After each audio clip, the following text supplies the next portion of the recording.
It's claimed almost half of Britain's countryside faces the possibility of fracking. It's become an increasingly contentious issue across the UK. It's stoppable and no go way is possible. Fracking is stoppable and no go way is possible. Fracking is stoppable. Shame on you! Shame on you! Shame on you! So what does it mean for us? Well, the government is planning to make it easier for companies to get access to fracking on land. Ministers have published planning guidance for companies wanting to drill in national parks or outstandingly scenic areas.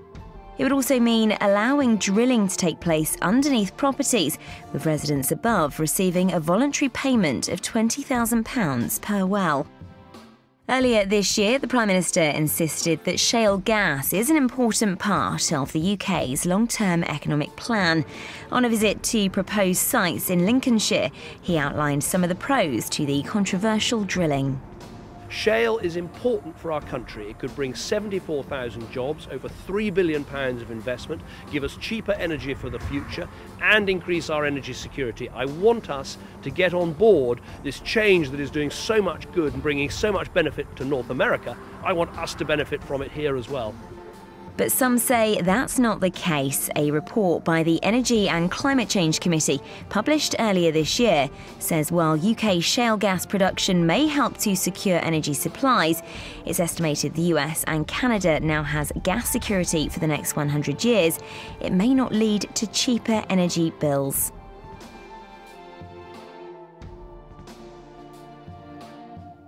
The process allows drilling firms to access difficult-to-reach resources of oil and gas. In 2011, 2 very minor earthquakes were detected in the Blackpool area. They were immediately suspected to be linked to hydraulic fracture injections at the Priest Hall well. A government report into the quakes confirmed a link between the process and the minor tremors, but also stated it is unlikely to happen again.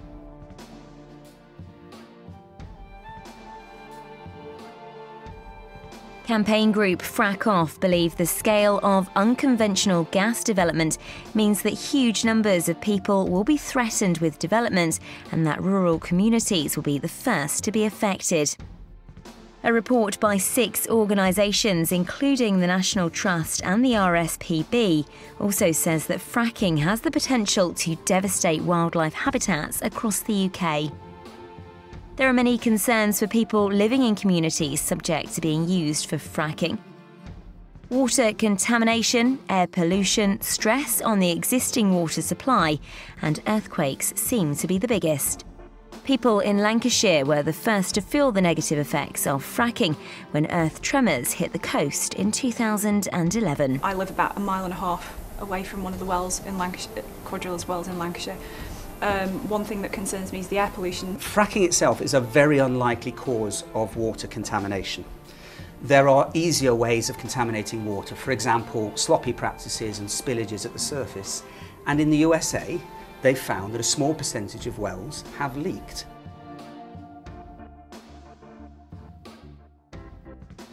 A report by the British Geological Survey has found that there are an estimated 4.4 billion barrels of shale oil in vast parts of southern England. So, should we care or not about the whole issue? Well, fracking really does affect everyone. It appears to be a human-created battle, economy versus environment.